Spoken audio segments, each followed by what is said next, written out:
Hello, and welcome to the LifeWorks podcast, where we share lessons learned from the trenches of life and business to help you achieve more, live more, and be more. I am your host, Mark Botros. In this episode, I want to talk about what all great projects have in common. Specifically, I want to focus on the three most important aspects of every well-run project. In my 25-year career, I've led and been a part of more projects than I can honestly count in just about every shape, size, scope, and dollar amount. The largest project I ever led personally was a $4 billion project that spanned 2.5 years. I've also seen great, well-led projects and poorly led rope-a-dope projects that left entire project teams exhausted, resentful, and unsuccessful in their outcomes. Bazillions of pages have been written on how to run a project well, so I'm not intending to belabor a topic adequately covered by so many other more able writers than myself. However, one thing I notice as a gap are some of the underspoken concepts I'm about to share. So, how do you know that your project is truly going well or truly went well? First, I think there are some obvious things. If the project is complete, was it successful, timely, and budget conscious? And did it achieve its expectations and outcomes? If the project is not completed, what senior management wants to know is the project making good progress or not? All projects have the following things in common. 1, phenomenal project planning and having the necessary infrastructure in place for people to be successful in their work. 2, spectacular, frequent, and open communication, as well as constant management of expectations. And 3, the ability to pivot, accommodate, reshuffle, and respond to changing priorities, demands, and availability. It helps your case enormously if you're actually hitting what I call the obvious things and what I just listed. However, they are only one measure of project success. The second thing that all great projects have in common is a certain type of perception feeling. This second measure, and equally important I might add to the first, is the public perception, sense, or feeling that a project is going well, or the feeling that the project is under control or getting under control.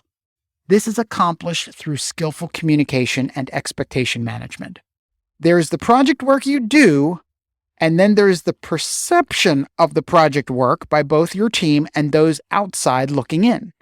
When you lead a project, your reputation is at stake, and you need to understand that the perception of your project is as critical as what you actually do on the project. In fact, it may be even more important because your ability to take on greater responsibility may hinge on this project. If people don't feel you can adequately handle what you currently have, it is unlikely they will give you more. Consistent project communication in whatever form that takes, senior management meetings and other active stakeholder engagement and communication, are your tools to create a positive or at minimum, non-destructive perception around your project. Even if things aren't going as well, that's okay. Letting people know what your challenges are and what you're doing about them also creates a better perception than if you attempted to keep those things a secret.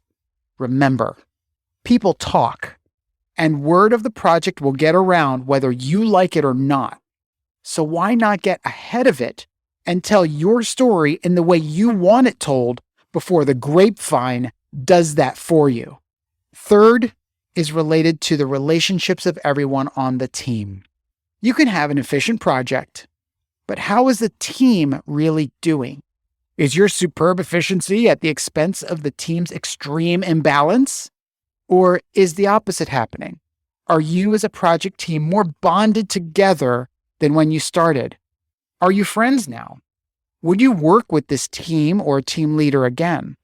Or is it that you can't wait until this project is over because you can't stand these people?